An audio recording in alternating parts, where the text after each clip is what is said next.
Well, good morning, good afternoon, good evening, whatever time of day it is for you. This is your monthly webinar produced for the membership of the National Chimney Sweep Guild and is presented by myself, Jerry Eisenhower, with CBC Success Group. And our subject matter this month is going to start out with a question. And the question is a SWOT the path for your business success? You know, often we have our business dreams, but so often we run into roadblocks and walls. And so often, and this year is probably really hectic, we run and we run and we run like a hamster in the wheel of a cage. We're fighting fires. But are we really making the required changes in the direction we're traveling that we're producing the right results? Because often, even though we're running and running, we're simply running in place day after day after day. And we need an answer. And from my viewpoint, there is an answer. And you know, this answer is shown by successful companies across America. Companies like Amazon, Southwest Airlines, Ford Motor Company, and so many others. And to see how they do this, it's as simple as a Google search. Just type in your Google search bar the company and SWOT meeting 2021 or SWOT meeting 2020. And what you're going to find is these large corporations, their SWOT meeting results are actually published on the internet and can be accessed and reviewed. And they tell us all kinds of things about what these companies are looking at and how they're building their strategies to move to a higher level. You see, successful corporations employ this tool we call a SWOT, and you can easily put it to work for your own company. It can be employed for any organization with any mission and for any group of people who want to move past their challenges and move forward in the dreams that they hold and come up with the strategies for which they need to get to their dreams. It's really easy to do. It's going to take a little dedication. It's going to take a little bit of planning, and you can get there. And what's this phenomenal process called? It's called a SWOT. SOWT. So you're probably wondering, if you've never done a SWOT, what do these letters mean? Well, the first one is an S. And what do the S stand for? What is the meaning of the S? These are the things that you do so very well, the things that make you unique, the things that separate you from other people in your market area. These are the things that make you and your business successful. But then we have a W. And what does the W stand for? This is the things that are holding you back. Perhaps the things you really don't do that well. And it may even pinpoint areas in which you're failing. And these are the things in your market that others might just be better than you at doing. Okay? So let's make a note here. If you're doing this and you try the process, like you may find where a strength is also a weakness. An example of this could be a software that you've employed, but the software is not fully implemented and it's not performing up to its fullest potential. As such, it could be both a strength and a weakness, and it shows you areas that you need to improve on. The O, what does it stand for? It stands for the opportunities. These are the things that offer you growth and potential success. They're things that you may want to look at expanding into. It could be new products, new service that you could offer that would bring you increased income and profits and revenue. There's a T. The T stands for threats. And the threats are the potential roadblocks that could pop up that threaten your existence. Let's take last year. About a year ago, we were all facing a major roadblock in many parts of the country called COVID. Now, you need to remember the following. Strengths and weaknesses are both internal things. These are things that exist within your company.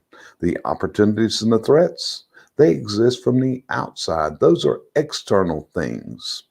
And since 2020 and the SWOT meetings that we conduct, we've actually added a fifth letter to the SWOT process. And what is this fifth letter we've added? It's called an F. And what it stands for is the fears, because what we've discovered is often the fears that people go through in business is actually the fears that can halt a lot of things happening going in. Okay. An example of a fear could be that your workforce, due to potential downfall in an economy and sales, that could result in job losses. Yes, a lot of workers have that fear, and you need to get it out on the table. What are these fears? Because these team members may decide to fight your decision and your desire to scale your company to a larger size and not buy into the scaling due to a fear of job loss. Fears such as this need to be laid out on the table and it's then discussed openly in order to come up with the resolve from this. A SWOT can involve a lot of different people in the company, both internal and external. You need to have people involved in the SWOT that are part of the decision-making process, but also are actually working in the company. In other words, it's something that everyone should be a part of. But it could just be your leadership team. That's what Amazon does. They don't bring all the Amazon employees into one place to have this discussion. Rather, it's the leadership, the board of directors. But here's one thing you need to know and you need to understand is small business America, many of your employees may have ideas and concepts that could realistically move you to a much higher level. And it can also involve them and buy into the company's success. So if you're going to hold a SWOT in the size companies that we're dealing with in this industry, my recommendation is that you involve every member of your team in the SWOT. It's definitely going to be a good process. So give this serious consideration, okay? Because again, if you come up with strategies for company growth and scaling, you want to make sure that you have buy-in from every member of your team. So what are some of the things that make for a successful SWOT meeting? Well, number one, it's got to be scheduling, because you're going to have to probably devote an entire day to the process. So yes, it's going to involve shutting down the company, but you're also going to be generating the fuel you need to move to that higher level that you can come out of this meeting with the strategy to attain. Think of it like Abe Lincoln did when someone asked him one time, Abe, you got 4 hours to cut down that tree. What would you do? And Abe said, I'd spend the first 3 hours sharpening my axe, because this is what a SWOT does.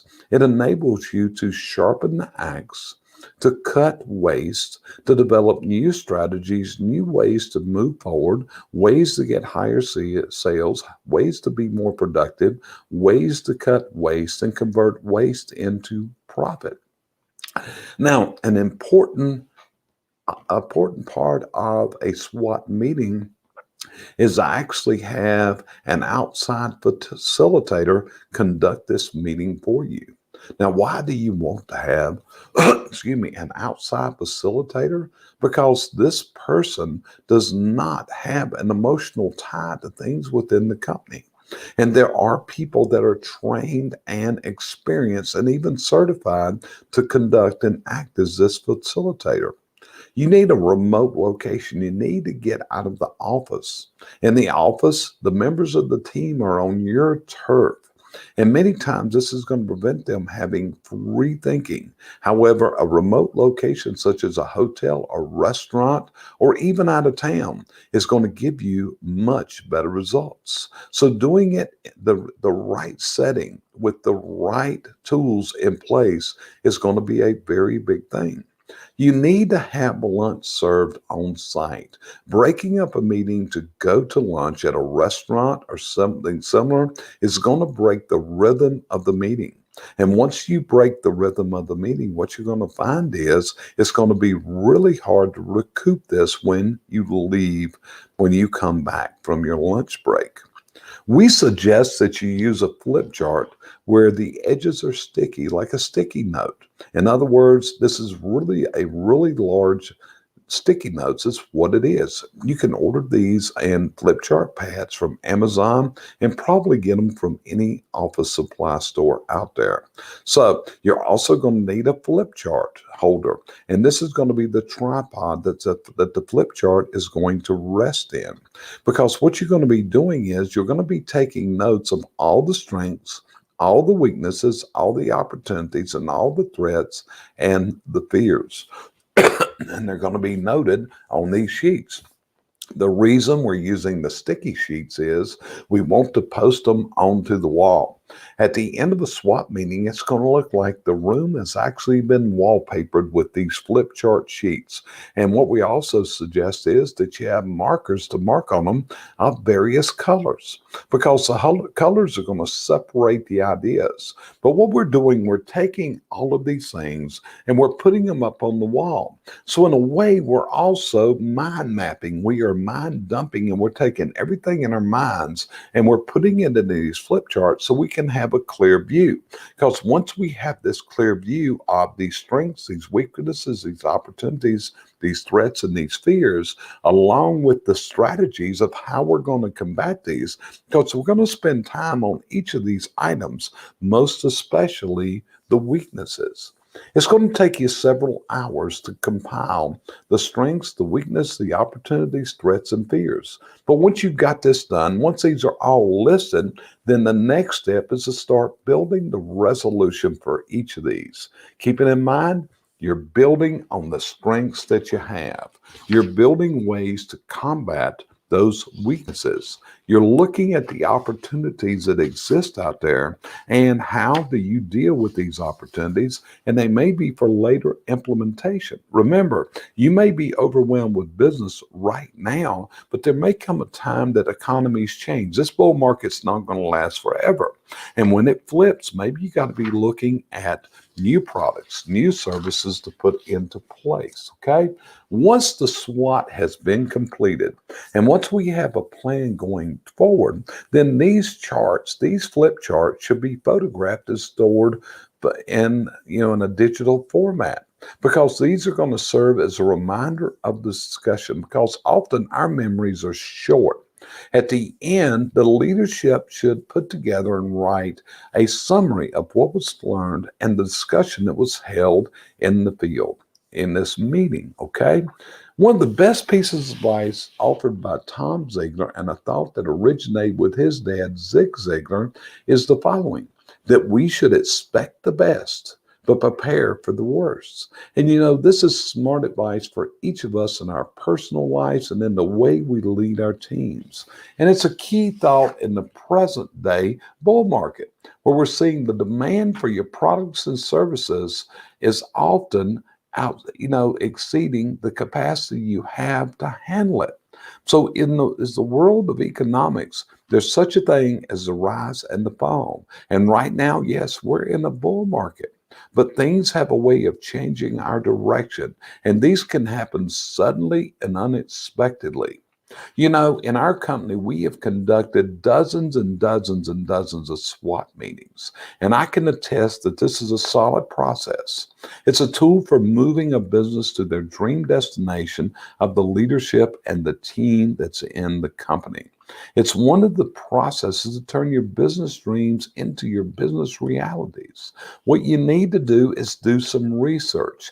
Google some of the SWOT meetings of the effective people that are out there in the marketplace that you see their companies are just getting stronger and stronger. Just think about it. What if Sears had a SWOT process in place, and they could have foreseen what was going to happen as Amazon came to power, and there was a change in the buying ways of the American consumer? What company managers and leaders find out is this is such an effective tool, strategy building process, that many of them move to do this on an annual basis. It becomes part of their strategic plan of leadership. Why do they do this? The reason is quite simple. Quite plainly, it works. If you haven't ever tried it, put it into your strategic plan for movement to your business dreams. Now, this is a key idea. It's not one that I dreamed up. It is something that is a recognized process for building strategic plans to move into the future. Again, it works for any group, any organization, any company. What we're all facing is we all have our strengths. We all have our weaknesses. We all have our opportunities. We all have our threats. And yes, every single one of us have our fears. But what the SWOT process does, it gives you a way to make strategic moves, to put your plans together, to make that assault and move towards that dream destination that you've had for years. It's one of the solid business building tools that can realistically benefit you, benefit your company, and benefit your team immensely. And it's going to add value to your business. So think about it. My name's Jerry Eisenhower. It's been an honor. It's a privilege and a pleasure as always to share my ideas with you each and every month here on the NCSG member webinar like this. Reach out if I can answer any questions for you about the SWOT process and how do you put this to use in your business. Appreciate you joining me. Talk to you later. Hope you're having a great week out there.